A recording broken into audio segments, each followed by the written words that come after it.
Please be seated. And General Graves, thank you, General Graves, for that very kind introduction. Barbara and I are just delighted to be here and honored that we could be joined by our able Secretary of the Army, Mike Stone.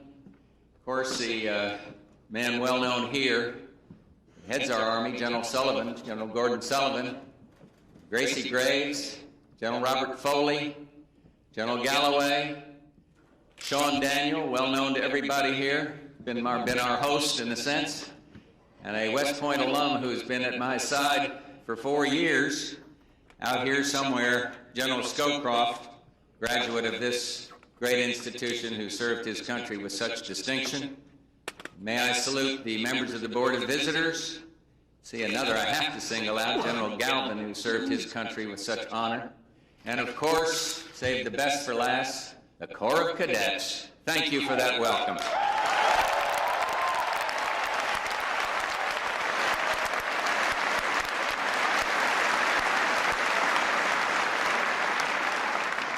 Let me begin with the hard part. It is difficult for a Navy person to come up to West Point after that game a month ago.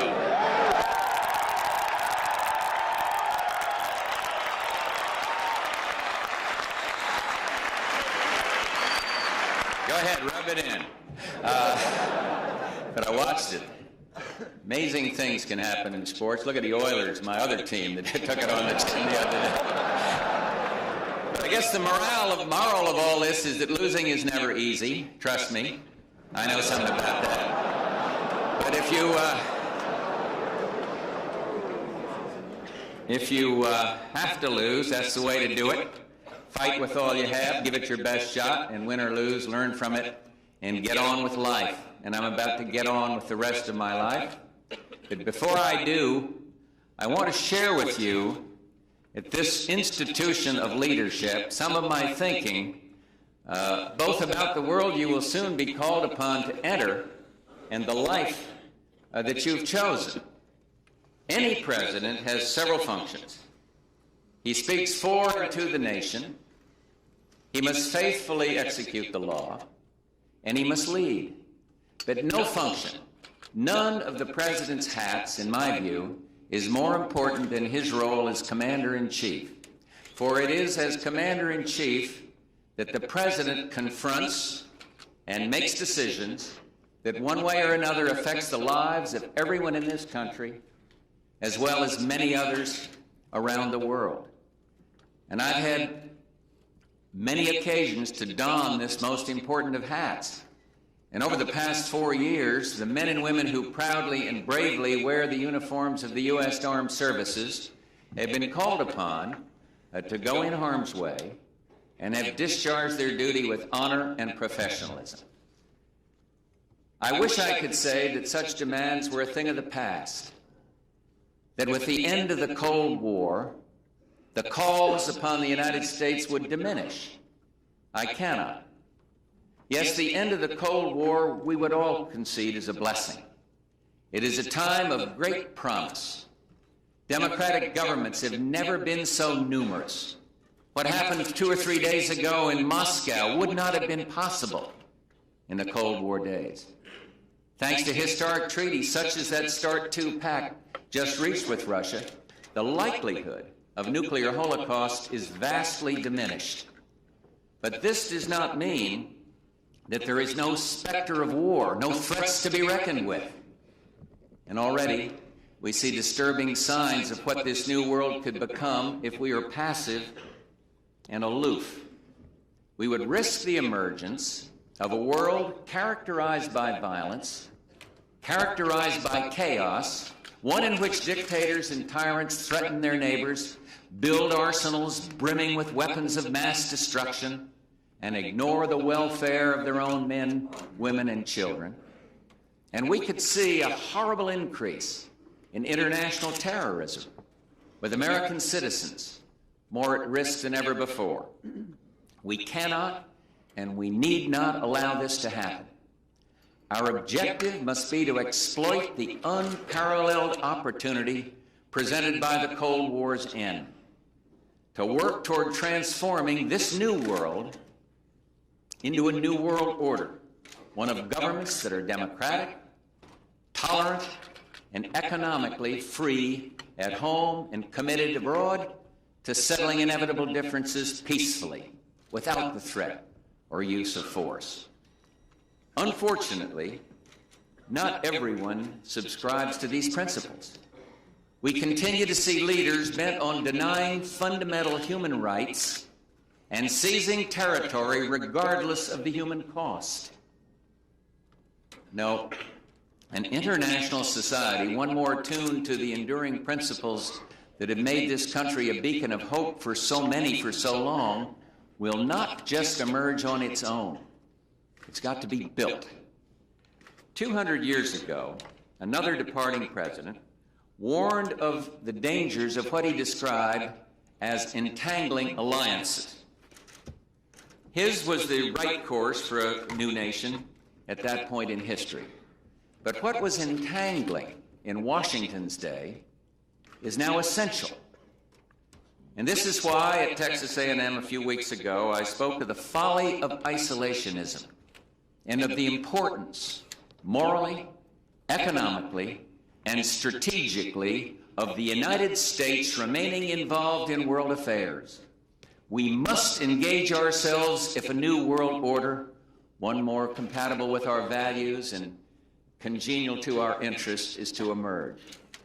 But even more, we must lead. Leadership, well, it takes many forms. It can be political or diplomatic. It can be economic or military. It can be moral or spiritual leadership. Leadership can take any one of these forms, or it can be a combination of them. Leadership should not be confused with either unilateralism or universalism. We need not respond by ourselves to each and every outrage of violence. The fact that America can act does not mean that it must. A nation's sense of idealism need not be at odds with its interests, nor does principle displace prudence. No, the United States should not seek to be the world's policeman. There is no support abroad or at home for us to play this role, nor should there be. We would exhaust ourselves in the process, wasting precious resources needed to address those problems at home and abroad that we cannot afford to ignore. But in the wake of the Cold War, in a world where we are the only remaining superpower, it is the role of the United States to marshal its moral and material resources to promote a democratic peace. It is our responsibility. It is our opportunity to lead. There's no one else. Leadership cannot be simply asserted or demanded. It must be demonstrated. Leadership requires formulating worthy goals and persuading others of their virtue and contributing one's share of the common effort and then some. Leadership takes time. It takes patience. It takes work. And some of this work must take place here at home. Congress does have a constitutional role to play, and leadership therefore also involves working with the Congress and the American people to provide the essential domestic underpinning if U.S. military commitments are to be sustained, if they're to be sustainable. And this is what our administration, the Bush administration, has tried to do. When Saddam Hussein invaded Kuwait, it was the United States that galvanized the UN Security Council to act and then mobilized the successful coalition on the battlefield. The pattern, not exactly the same, but similar in Somalia. First, The United States underscored the importance of alleviating the growing tragedy, and then we organized humanitarian efforts designed to bring hope, food, and peace. At times, real leadership requires a willingness to use military force. And force can be a useful backdrop to diplomacy, a complement to it, or, if need be, a temporary alternative. As Commander-in-Chief, I have made the difficult choice to use military force. I determined we could not allow Saddam's forces to ravage Kuwait and hold this critical region at gunpoint. I thought then, and I think now, that using military force to implement the resolutions of the UN Security Council was in the interest of the United States and the world community. The need to use force arose as well in the wake of the Gulf War, when we came to the aid of the peoples of both northern and southern Iraq. And more recently, as I'm sure you know, I determined that only the use of force could stem this human tragedy of Somalia.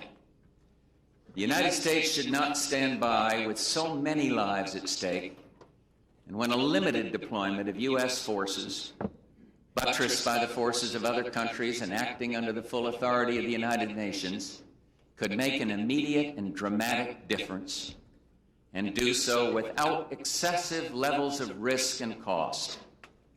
Operations Provide Comfort and Southern Watch in Iraq, and then Operation Restore Hope in Somalia, all bear witness to the wisdom of selected use of force for selective purposes. Sometimes the decision not to use force, to stay our hand, I can tell you it's just as difficult as the decision to send our soldiers into battle. The former Yugoslavia, well, it's been such a situation. There are, we all know, important humanitarian and strategic interests at stake there. But up to now, it's not been clear that the application of limited amounts of force by the United States and its traditional friends and allies would have had the desired effect, given the nature and the complexity of that situation. Our assessment of the situation in the former Yugoslavia could well change if and as the situation changes. The states could grow. The conflict could threaten to spread. Indeed, we are constantly reassessing our options and are actively consulting with others about steps that might be taken to contain the fighting, protect the humanitarian effort, and deny Serbia the fruits of aggression.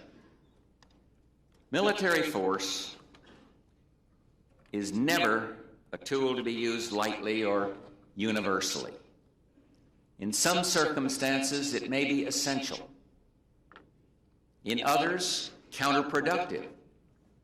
I know that many people would like to find some formula, some easy formula to apply, to tell us with precision when and where to intervene with force. Anyone looking for scientific certitude is in for a disappointment. In the complex new world we are entering, there can be no single or simple set of fixed rules for using force. Inevitably, the question of military intervention requires judgment. Each and every case is unique. To adopt rigid criteria would guarantee mistakes involving American interests and American lives, and it would give would-be troublemakers a blueprint for determining their own actions. It could signal U.S. friends and allies that our support was not to be counted on. And similarly, we cannot always decide in advance which interests will require our using military force to protect them. The relative importance of an interest is not a guide. Military force may not be the best way of safeguarding something vital, while using force might be the best way to protect an interest that qualifies as important but less than vital.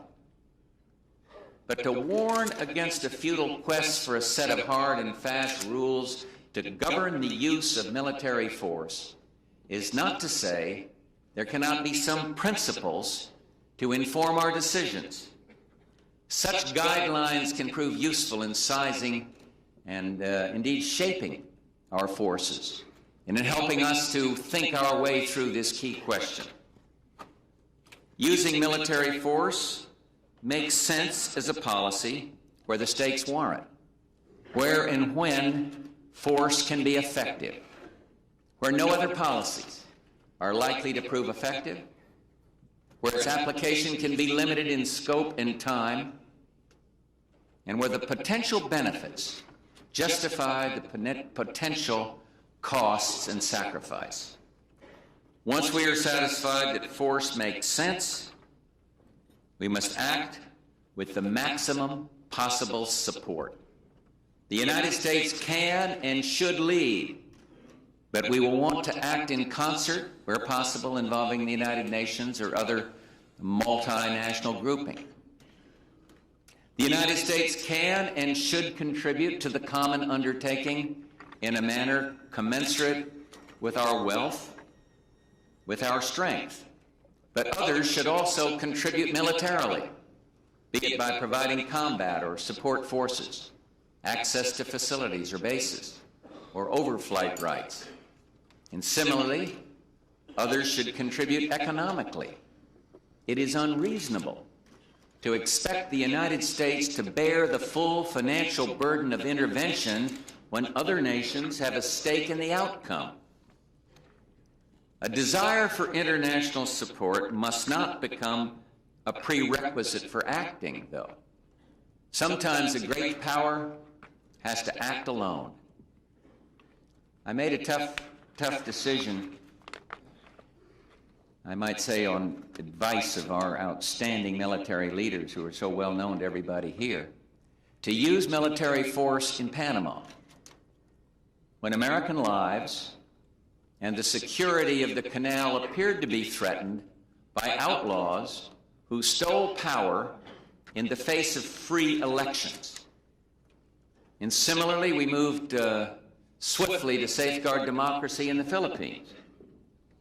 But in every case involving the use of force, it will be essential to have a clear and achievable mission, a realistic plan for accomplishing the mission, and criteria no less realistic for withdrawing U.S. forces once the mission is complete. Only if we keep these principles in mind will the potential sacrifice be one that can be explained and justified. We must never forget that using force is not some political abstraction, but a real commitment of our fathers and mothers and sons and daughters, brothers and sisters, friends and neighbors. You've got to look at it in human terms. In order even to have the choice, we must have available adequate military forces tailored for a wide range of contingencies, including peacekeeping. Indeed, leading the effort toward a new world order will require a modern, capable military, in some areas necessitating more rather than less defense spending. As president, I have said that my ability to deploy force on behalf of U.S. interests abroad was made possible because past presidents, and I would single out in particular my predecessor Ronald Reagan, and past secretaries of defense sustained a strong military. Consistent with this sacred trust, I am proud to pass on to my successor, President-elect Clinton, a military second to none. We have the very best. And yet, it is essential to recognize that as important as such factors are, any military is more than simply the sum of its weapons or the state of its technology. What makes any armed force truly effective is the quality of its leadership, the quality of its training, the quality of its people. We have succeeded abroad in no small part because of our people in uniform. The men and women in our armed forces have demonstrated their ability to master the challenges of modern warfare, and at the same time, and whether on the battlefield of Iraq or in some tiny little village in Somalia, America's soldiers have always brought a quality of caring and kindness to their mission. Who will ever forget, I know I won't, those terrified Iraqi soldiers surrendering to American troops? And who will forget the way the American soldier held out his arms and said, "It's okay, you're all right now"?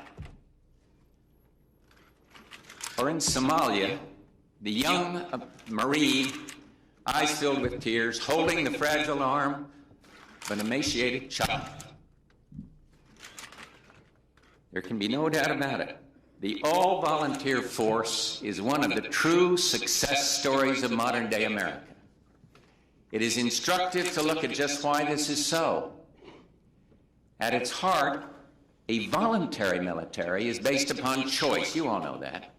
The decision freely taken by young men and women to join, the decision by more mature men and women to remain. And the institution of the armed forces has thrived on its commitment to developing and promoting excellence. It is meritocracy in action. Race, religion, wealth, background count not.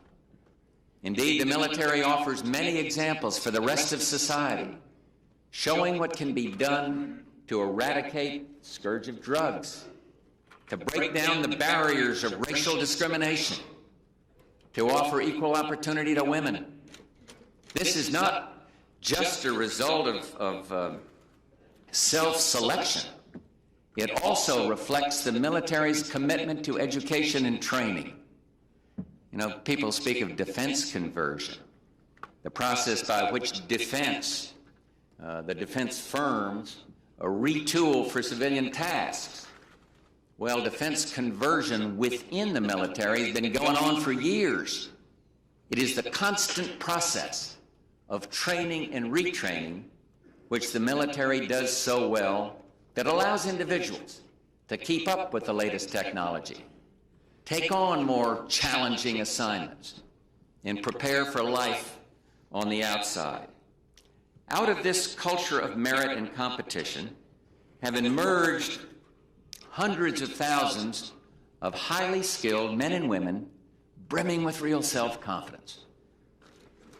What they possess is a special mix of discipline, a willingness to accept direction, and the confidence, a willingness to accept responsibility. Together, discipline and confidence.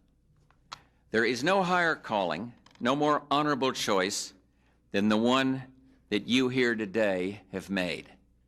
To join the armed forces is to be prepared to make the ultimate sacrifice for your country and for your fellow man. What you have done, what you are doing, sends an important message, one that I fear sometimes gets lost amidst today's often materialist, self-interested culture. It is important to remember, it's important to demonstrate that there is a higher purpose to life beyond oneself. And I speak of family, of community, of ideals. I speak of duty, honor, country.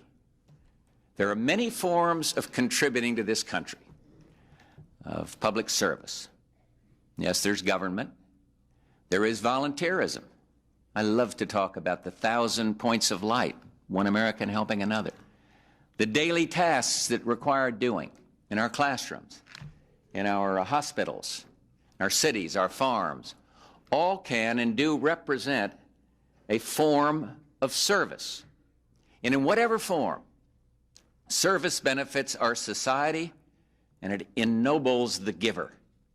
It is and his message was one of public service, but with a twist on the importance of finishing one's schooling before going off to fight for one's country. I listened closely to what he had to say, but I didn't take his advice. And that day was my 18th birthday, and when the commencement ceremony ended, I went on into Boston, enlisted in the Navy as a seaman second class, and I never regretted it. And you too have signed up, and you too will never regret it, and I salute you for it. Fortunately, because of the sacrifices made in years before and still being made, you should be able to complete this phase of your education. A half century has passed since I left school to go into the service. A half century has passed since that day when Stimson spoke of the challenge of creating a new world. And you will also be entering a new world, one far better than the one I came to know. A world with the potential to be far better yet. And this is the challenge. And this is the opportunity of your lifetimes. I envy you for it, and I wish you Godspeed. And while I'm at it, as your Commander-in-Chief, I hereby grant amnesty to the Corps of Cadets. Thank you all very much. Thank you.